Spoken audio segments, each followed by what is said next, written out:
You know that feeling when you're trying to buy, say, a new gadget online? Yeah. You wade through tons of info, product pages, reviews. It's just like an information overload sometimes. Trying to figure out what's actually true, what matters. Exactly. So that's what we're tackling today. We've got this pile of source material, basically, the details from an Amazon product page for a phone, and a whole load of customer feedback from that same page. Right. The phone is the DOOGEE Note 58. That's the one. And our mission here is simple. Cut through the noise, pull out the key stuff, the specs, the claims, what real buyers thought, so you can get a really clear picture based just on this material. Okay, let's unpack this then. Looking at these pages, what's the first impression? How does the source position this phone? Well, it's pretty clear. It's the DOOGEE Note 58, specifically called out as a 2025 model running Android 15, and it's an unlocked cell phone. Okay, 2025 model, Android 15, sounds current. What about the price? Yeah, that really stands out. The source we looked at had it on sale for around $115.99, down from a list price of $149.99. $116 on sale. Okay, that definitely screams budget phone, doesn't it? Absolutely. That's the immediate takeaway. So for that price, what's the core idea the source pushes? What's its identity? It seems to be all about balancing those features with that low cost. Running what they call the latest Android 15 system and being unlocked. It suggests they're aiming for modern software and flexibility without breaking the bank. Right, hitting those buzzwords. Okay, let's move beyond the positioning and dive into the specs. The about this item section. What does the source highlight there? Where did you start? First thing they push is the operating system. Latest Android 15 system. Big claim. Latest Android 15. Okay. What benefits does the source say that brings? It promises, and I quote, a faster, smoother, and more intuitive experience, plus enhanced security and advanced privacy controls. They even mention seamless multitasking and lightning-fast app launches. Wow. Lightning fast and seamless on a $116 phone with the newest Android. That feels ambitious based on the source's claims. It definitely sets high expectations. Did anything else in the specs feel similarly ambitious or maybe surprising for the price? Well, the battery and the design create an interesting contrast. The source talks up this huge 250 mAh long-lasting battery. Says it provides power all day, maybe even longer. Okay, big battery. That usually means bulkier, right? But then the source immediately pivots, describing it as incredibly lightweight at just 0.43 pounds and ultra slim at 0.33 inches, or 8.66 millimeter. 0.33 inches. That is quite slim. Yeah, and they say this makes it easy to carry and hold. They give dimensions too, 6.6 by 3 by 0.33 inches. So it's kind of positioning itself as having both a massive battery and a sleek profile. That's definitely a pairing you don't always see. Any other power-related features mentioned? Just one little extra, OTG reverse charging. So you can apparently use the phone to charge up other small gadgets. Power sharing, okay. Interesting add-on. Now let's get to the core stuff. RAM, storage, processor, what did the source detail there? This is where those performance claims usually need backing up. Right, so the source highlights 32 GB RAM, but you got to read the parenthesis. 8 GB plus 24 GB expandable RAM.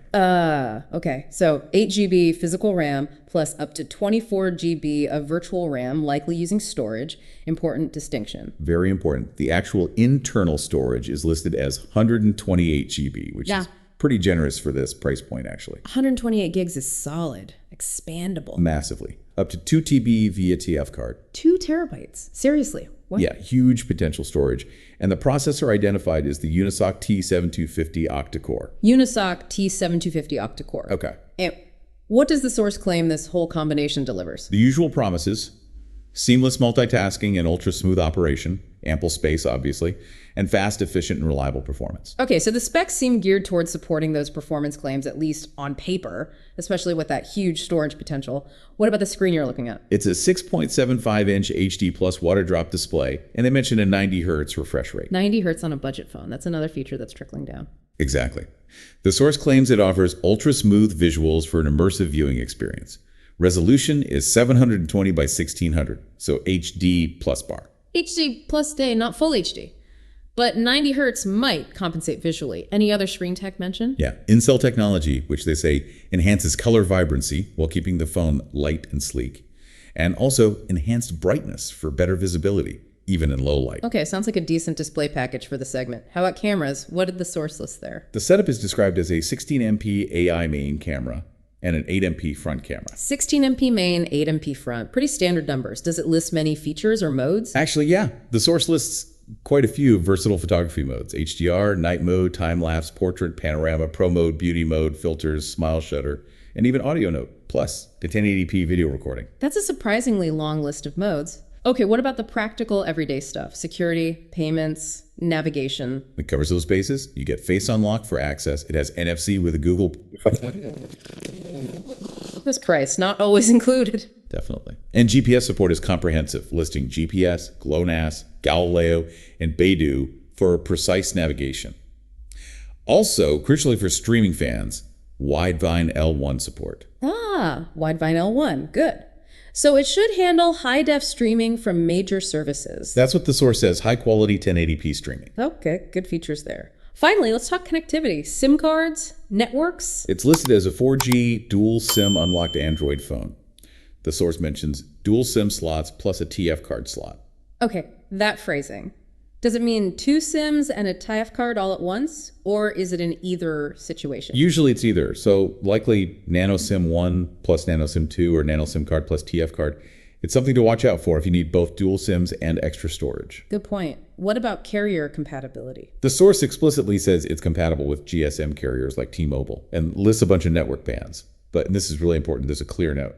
Check with your local carrier for compatibility before purchase. That note seems critical, especially given the unlocked claim. Absolutely. Now, what's fascinating here, if you step back, is seeing this whole package. Android 15 as claimed, 90 hertz screen, NFC, that huge storage expansion, the big battery yet slim design, all presented at this very low price point. Yeah, it's quite a list. How does it stack up against others mentioned in the source's comparison bits? Well, looking just at the comparison table provided in the source, you see other DOOGEE models, maybe a Samsung Blackview Oukatel reference.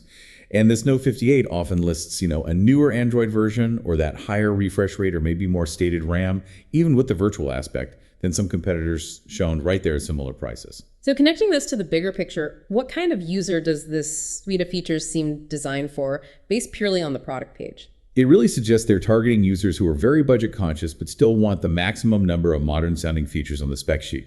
People prioritizing the latest OS claim, a smoother screen feel, NFC convenience, and maybe massive media storage over, say, top-tier camera performance or guaranteed universal network compatibility out of the box. Makes sense. Okay, moving beyond the phone itself, the source material also touched on the buying experience, right? Protection plans, returns. Yes, it does. It mentions Assurian protection plans being available. Like a 2-year plan for a one-time fee, the source listed around $33.99, or a monthly complete protect plan for about $16.99 a month. And what do those plans cover, according to the source? The usual stuff. Accidental damage, drops, spills, broken parts, breakdowns after the manufacturer's warranty ends. They claim a quick, easy, and frustration-free claims process approved in minutes, leading to an e-gift card, repair, or replacement. Any catches? Standard exclusions, like pre-existing conditions. And the monthly plan notes it doesn't cover commercial use. Okay, good to know those options are offered. What about basic returns or trade-ins? The source highlights free returns with a standard 30-day refund replacement window. And it mentions the possibility of saving money with a trade-in, getting credit via an Amazon gift card. Now, what actually comes in the box? Any extras? Yeah, the list is quite specific. The phone itself, a Type-C USB cable and charger, an anti-explosion film, basically a screen protector and a SIM card pin. Also, a protective case, the packing box, manual, and warranty card. Oh, including a case and a screen protector film is a nice touch. Saves you buying those right away. Definitely adds to the value proposition. Okay, so that covers the official story, the specs, the claims, the purchase details from the product page. Now, here's where it gets really interesting. What are the actual customers saying in the reviews? How does reality, or at least reported reality, stack up? Right, this is the crucial part. First off, the overall rating is 4.5 out of 5 stars, based on 223 global ratings in the source we saw. That's pretty high. 4.5 is strong, yeah. Suggests most people are happy. What were the biggest positives coming through in those reviews? Value for money. Overwhelmingly, the customers say, summary highlights it, and individual reviews echo it constantly. Phrases like, excellent budget smartphone, well worth the price, affordable yet feature-packed, wonderful combination of features at a really low price. Someone even called it a fantastic phone that screams best value for money. So that core promise of getting a lot for a little seems to be landing well with buyers. What about performance? Did it feel fast and smooth like the description claimed? That gets a lot of positive mentions too. Described as fast, smooth performance, fast processing, great responsiveness. Some users specifically said it handles multitasking with ease, plays games with ease, and runs apps efficiently. One review even mentioned no lagging. Okay, that seems to align fairly well with the octa-core processor and RAM claims, at least for many users. How about that huge battery? Did it deliver? Battery life gets good marks. People called it great battery life, said it would last all day, sometimes longer than all day. The 1650 millicapacity was definitely appreciated, with comments like, good battery life for size. And the screen, that 6.75-inch 90 Hz display. Positive feedback there too. Praised for clear and vibrant screen visuals. Videos were described as nice and bright and clear, generally good picture quality, and performs well for videos and browsing. What about the actual build quality and feel of the phone? Did it feel cheap? Apparently not, for many. It was mentioned as being of great quality, a reliable phone. One reviewer specifically called it durable after their son dropped it, and only the screen protector broke. People also said it looks beautiful and it feels great. Surviving a drop is always a good sign. Was it easy to set up and use? Yep. Simple descriptions like easy to use, very convenient. Suggests the software experience is pretty straightforward. And the features in general. NFC, the camera modes, etc. General appreciation for the variety of features, impressive features, and advanced technology for the price. And as we mentioned, the included accessories case, film, charger, got a specific positive shout out from at least one reviewer. Okay, wow. That's a lot of strong positives lining up with the product description. Value, performance, battery, screen. But it's a 4.5, not a 5.0. So where did the issues creep in? What were the mixed or negative points in the reviews? This is critical and probably explains the missing half star. The biggest area of concern and inconsistency is functionality specifically, carrier compatibility. Back to that warning note on the product page. Exactly. While the page mentions T-Mobile compatibility, and one positive review specifically said, it works great with the carrier and was unlocked to AT&T connects good. Okay, positive AT&T mention there. But then other highly rated detailed reviews flat out contradict this. One user explicitly stated, this phone is not compatible with AT&T, even mentioning they checked the phone's IMEI number, which is how carriers verify compatibility. Whoa. Direct contradiction within the reviews themselves regarding AT&T. That's a major red flag. Huge. It underscores that check with your carrier warning. And another user noted GPS issues, saying it will not work without Wi-Fi in their car. So functionality seems to be the main sticking point for some. Okay, compatibility is definitely a buyer beware area based on this feedback. What about the camera? All those modes sounded good, but how was the actual quality? That seems to be where users acknowledge the budget price most clearly. Feedback described it as okay for the price, just sufficient or not exceptional. Basically, it does its job. But as one reviewer put it, if photos are your main thing, get something else. Functional but basic. That's probably a fair expectation. Any other specific little annoyances people mentioned? There was one really specific one that stood out. A reviewer who actually liked the phone overall returned it because of an annoyingly bright green LED that shows when the charger is connected. They couldn't turn it off, and it bothered them too much, especially at night. A tiny green light causing a return. It shows how small details can matter. It really does. Also, digging a bit deeper into the source material, including the comparison table and non-English reviews, reveals a couple more potential hardware points. The lack of a standard 3.5mm headphone jack. So Bluetooth or USB-C adapter needed for headphones. Correct. And that SIM tray limitation we suspected? A German review mentioned you might indeed have to choose either 2 SIMs or 1 SIM plus an SD card. Fitting all 3 might not be possible simultaneously. Okay, another practical limitation to be aware of. So yeah, this feedback really raises the question. How do you weigh these things?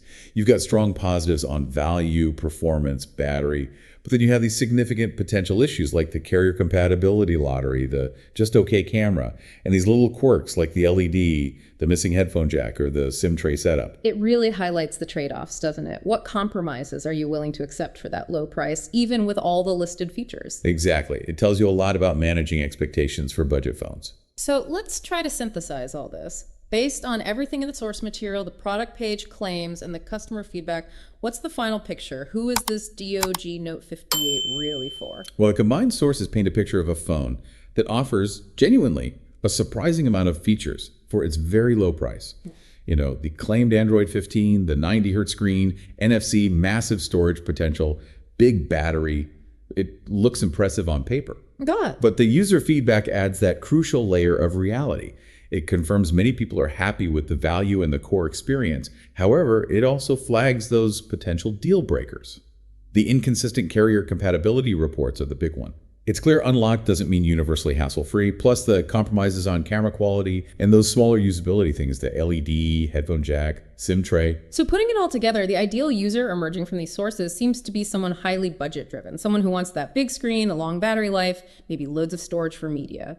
And who isn't overly fussed about having the best camera, and critically, is willing to do their homework up front to confirm compatibility with their specific mobile carrier. Right. So what's the aha moment here? What's the key takeaway from this deep dive into the Note 58 source material? I think there are two ahas. First, just seeing how many desirable features are being packed into phones at this price point now.